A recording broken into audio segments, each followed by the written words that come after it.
We're joined by Mike Aresco, and actually it works out perfectly. I was just getting to the end of my first question, which is, how did you hear about the potential 12-team playoff and your reaction to the idea that the group of five will finally have some inclusion in the national championship hunt?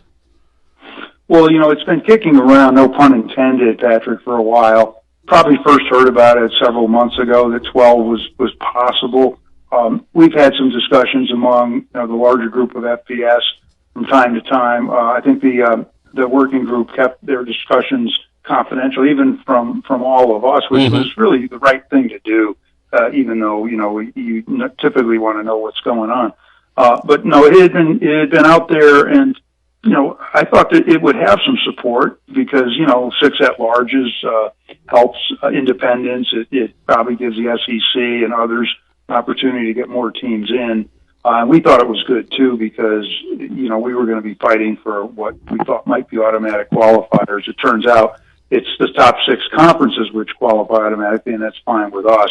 One thing, though, Patrick, we don't like that term group of 5. And I know it's a common term. It's, it's a media term, but it's also a term that was coined, to describe the pool we're in with the CFP in terms of revenue and all that. But we really, as you know, we've wanted to be out of it for a long time. We never thought we should have been in it, period. We think we've separated ourselves completely.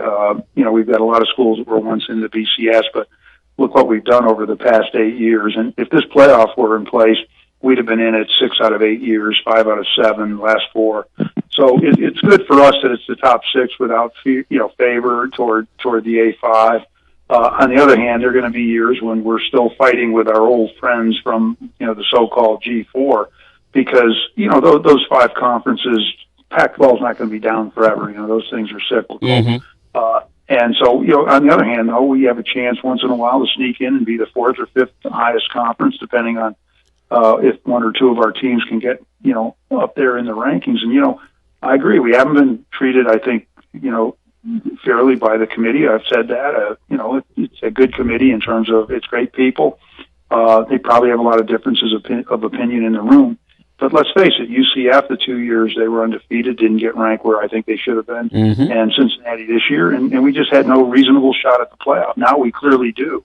So it's really up to us. And the fact that you have to earn it is a good thing. Everybody has to earn it. You can't just be privileged to be in the A5 and automatically get a spot. It's interesting. You mentioned the kind of the PR battle, and you've always been, hey, it's the Power 6. We're in that group, and you've always been kind of that flux conference. You're definitely at the top of what you would consider the group of 5. A lot of people would say, okay, you're in the Power 5 group. You're kind of that flux conference. But a 12-team playoff, Mike, I think could lend some real legitimacy to your argument here. If a Cincinnati, if a Central Florida, you mentioned undefeated a couple of years, Cincinnati would have been in this past year. If one of those teams gets in and then does some damage in the playoff, I think that sort of cements you as that, okay, we're definitely more Power 6 than we are Group of 5. Is there some fairness there? Oh, without question, Patrick, and a couple of things. One, I do think had we been in the playoff over the last 4 or 5 years, we could have done, as you put it, some real damage. I don't think there's any question. Gus Malzahn has echoed, what I said all along. That UCF team in 17 could play with anyone, period. A lot of players from that team in the NFL, great group of players, especially their wide receivers and tight end. They're all NFL players, and you had the magic quarterback in Mackenzie Milton. So, and then the 18 team until McKenzie got hurt. And then, Cincinnati in 20, Houston back in 15 and 16. Houston stumbled a little in 16. But in 15, that was an outstanding team. The UCF team back in 13, which was still the BCS, could have beaten anybody. They clobbered Baylor in the, in the Fiesta Bowl, and they were 20-point underdogs.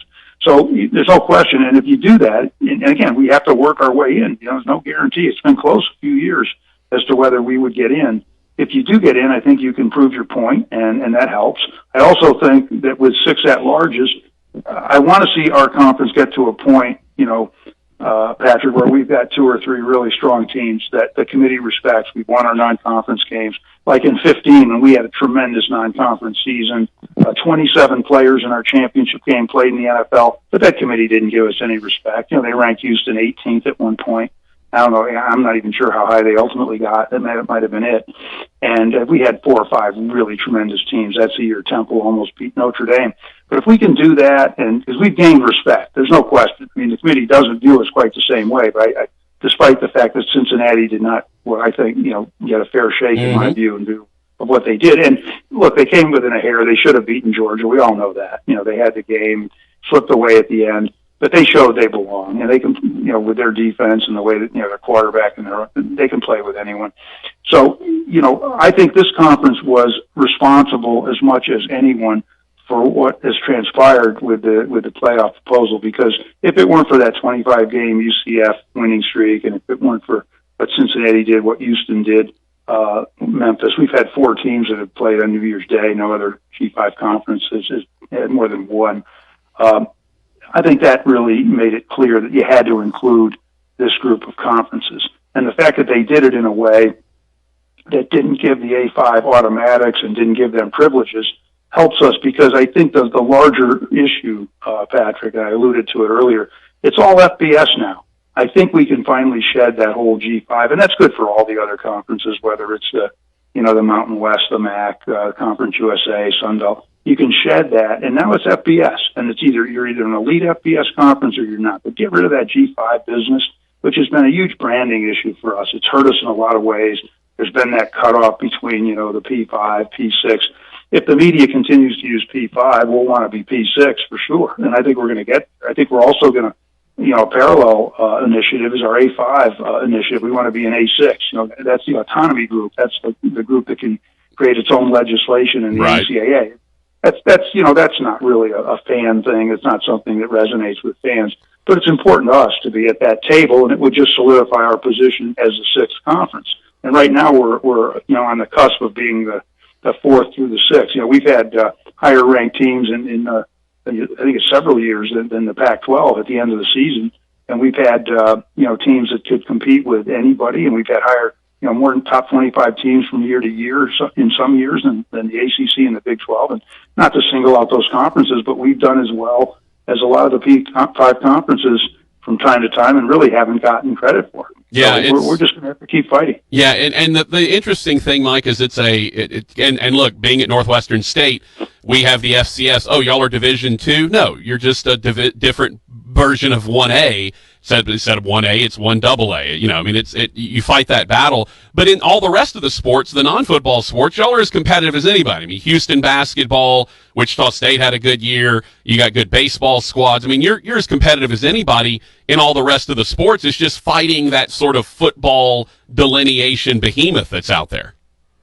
No question. The conference is very strong in basketball, and it's going to get stronger, by the way.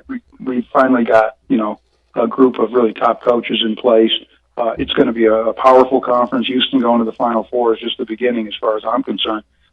You're right. We've had a tremendous baseball with East Carolina and Tulane, and South Florida had a great year this year. And they're not generally one of our top teams. Houston has been one. Wichita State has a great baseball tradition. So UCF with Greg Lovelady doing a great job there. But Cliff Godwin does a great job at ECU, and they're going to be in the World Series someday. They've come so close over the years.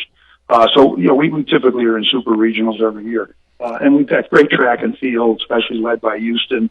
We've had great sports, great results in tennis and golf. So it's an all-around great conference. And I think, as football drives it. Yeah. So you have to be really good in football, and we've had to focus on that. Sure. Talking to Mike Aresco, the commissioner of the American Athletic Conference. All right, let's switch gears to name, image, and likeness, because this is obviously a state-by-state thing. The NCAA is basically kind of just, in some ways, sort of punted a little bit and said, hey, whatever your state legislation is doing, let's kind of go with that for now.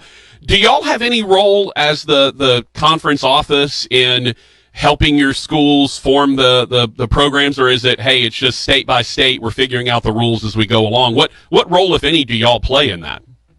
Yeah, we haven't, Patrick, gotten involved per se in the actual structure, how the schools are going to deal with the arrangements that student athletes are going to make for NIL. But our compliance department has been working with them to go over the ground rules. You can't use this as an inducement to recruit, or to retain players. you can't do pay for play, with endorsements, and you also can't basically make endorsements contingent on playing time, on success on the field. Those are all things that are going to be prohibited, even though obviously there's tremendous leeway now to do NIL deals.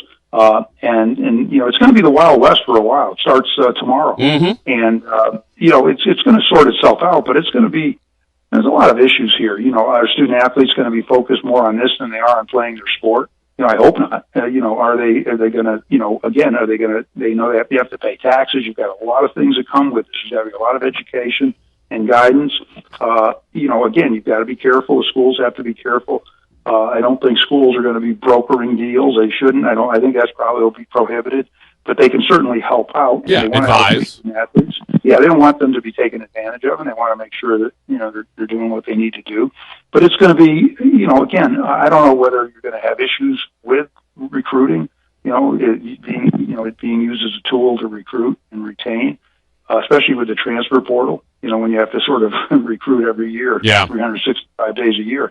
It's going to be interesting. Again, it's good to see student athletes be able to do more and to, monetize. But let's be honest now.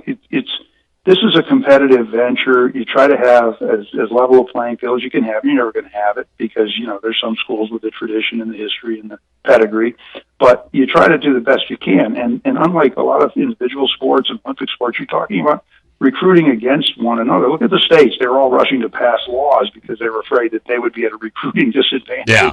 And that really wasn't the purpose, of NIL. So we're going to have to be vigilant with it. And also now we're under more antitrust scrutiny because of the Alston Supreme Court decision. So there's, probably less control you can exert. And I don't know whether that's ultimately going to be good or bad. We're going to have to see. But our schools are ready. They've been, many of them have engaged companies that do this and know how to do it. And, we'll help them in terms of navigating some of the pitfalls, but we're not going to really get involved with them in the terms of the deals and the minutiae. Arrangements.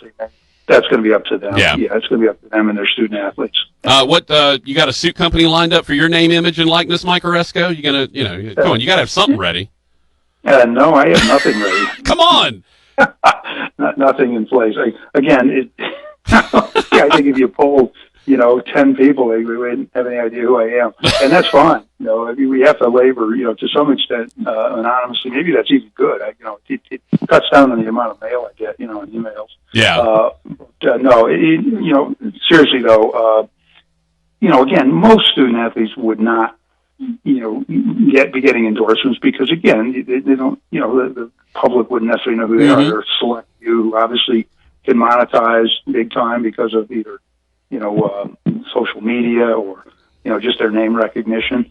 But this will give everyone an opportunity to do some things, and you just have to balance it. And you have to, you don't want dissension in the locker room because somebody's got a big deal and another person doesn't, or if somebody's not performing well on the field and they have a big endorsement, you don't want that to weigh on them. There are just a lot of issues. Patrick, there are always unintended consequences for everything you do. And that's what we got to watch out for. And that's why there's been some concern about NIL for a long time.